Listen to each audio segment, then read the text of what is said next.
Hello. We took a bunch of cheap insulation and insulated our garage door.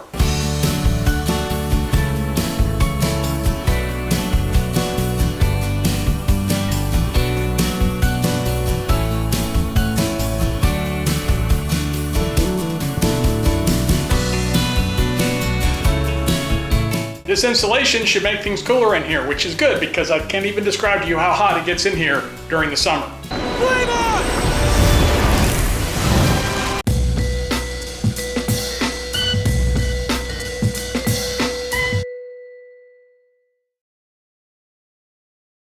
If you've seen our other videos, you're aware that we've got this wood shop that we built over time. It's pretty cool, isn't it? Well, it is cool, but in reality, it's just a one-car garage that we've put all of our stuff into. We live in a swamp, so it doesn't really ever get cold here. We think it gets cold, but not like real cold. So our garage door is just a metal garage door with no insulation on. Well, that's a problem because it does get hot here. So what we're going to do today is we're going to add insulation to this garage door. We're going to use this. It's a 4x8 sheet of styrofoam insulation with a reflective radiant barrier foil coating on top. This was incredibly cheap. It was $8 for a 4x8 sheet, and I bought 4 of them. So we're going to put this in here. The only tools we're going to use for this job are a straight edge, and any straight edge will do. I just happen to have a long aluminum one, a tape measure, a box cutter, oh yeah, and a Sharpie. That's all you need to have to add insulation to your garage door. The installation process is simple. You cut out rectangles and you stick them in the holes. Measure the size of the hole you're going to fill with the foam and then add 1/4 inch on each side of the foam that you cut out. That will give you an overlap that will go inside the frame of the door and will hold the foam in place. Don't worry about making it fit. We're talking about foam here. You can push it into the hole and it will bend enough to fit. You just don't want it falling out when the garage door opens, and an extra 1/4 inch is all you need to make that work. The insulation we're using has a silver side and a white side. The silver side is called radiant barrier. Radiant barrier reflects heat. And it's kind of counterintuitive, but what you do when you put up radiant barrier is you make it the last thing on your insulation so the heat comes through the insulation and reflects off of this, goes back out. As long as you don't have anything touching this, the heat will be reversed back through the stack. So the right way to put this up is with the radiant barrier. I did the white side out because I wanted white garage doors. I think they're a little cleaner for here in the shop. This has writing all over it, and we film in here and we wanted a less busy background, so we went with white. But if you use radiant barrier, put the silver side out if you prefer it or not. It's a garage. We're not talking about space shuttle level technology here. This is fine for what we're doing. A good sharp box cutter is really all you need to cut this stuff. If your blade is long enough to go all the way through, you can do it in one cut. If your blade is shorter like mine is here, just score the surface, bend the foam to break it, and then cut off the excess and you're good to go.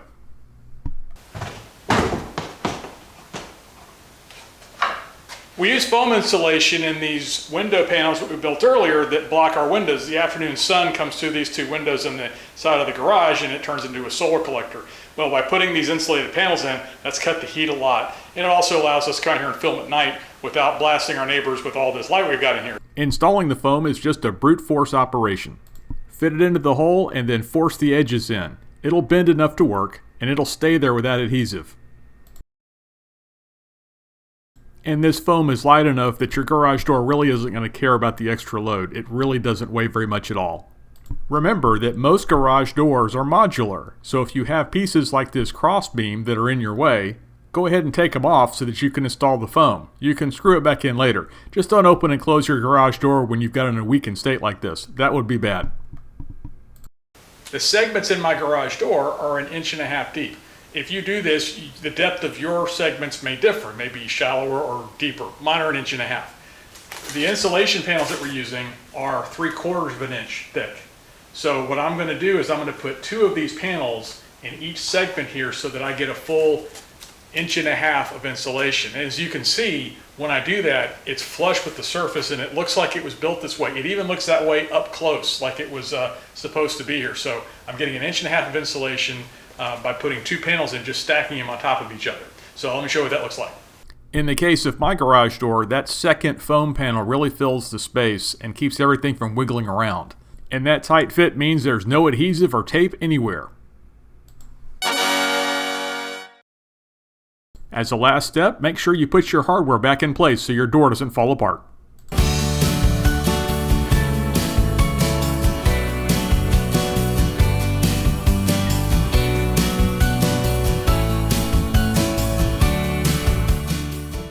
Well, there it is, all complete and finished. It just took me an hour to put this insulation in all these one-car garage segments, double thickness. And that hour included me filming what I was doing. So you could probably do it faster if you just do it yourself. A larger door, a couple hours worth. It was super simple to put in.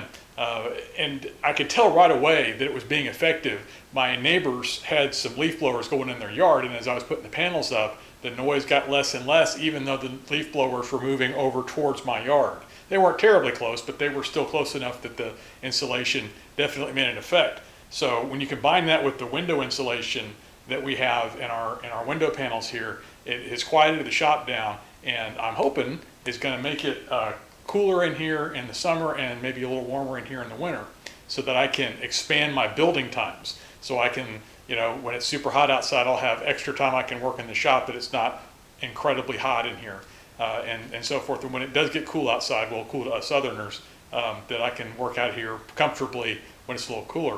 So looking forward to that. Long term, we're going to put some kind of an air conditioner heating unit out here, but for right now, this is sufficient. It's actually extremely comfortable out here at the moment.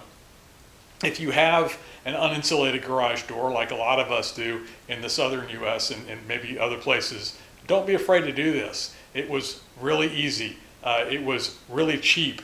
This stuff was $8 for a 4x8 sheet on sale, and it's a 1/4 of an inch thick, and it cuts with a box cutter. Super simple. You make a mistake, get another panel. You're not really wasting much. And now I've got some extra stuff I can layer in my attic or any place else I want to put insulation. So incredibly easy. Once you get the hang of it, you'll end up with a garage door that looks like it was built this way, that looks like it came with the house this way. I talk about a lot of my projects that they look better from a slight distance because I see all the flaws and things that are wrong with them. But with this one, I can get 6 inches away from it, and it looks like it came out of the factory this way. So I encourage you, do this. It's worth your time.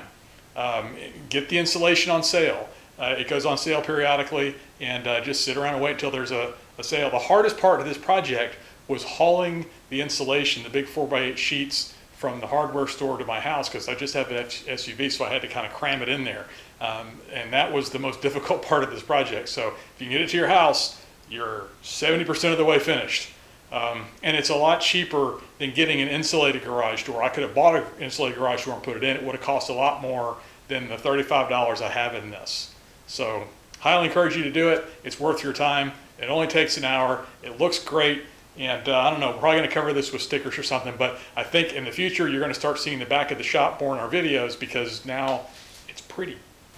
Thanks to our patrons for helping us build things like this. This may seem like a small project, but you build the small projects to put you in a position to build the large projects. Now, our patrons get extra content. After every build video, we put up a commentary where we talk about what went right, what went wrong on the projects, and just our extra thoughts and so forth. A lot of times they're as long as the video you're watching now.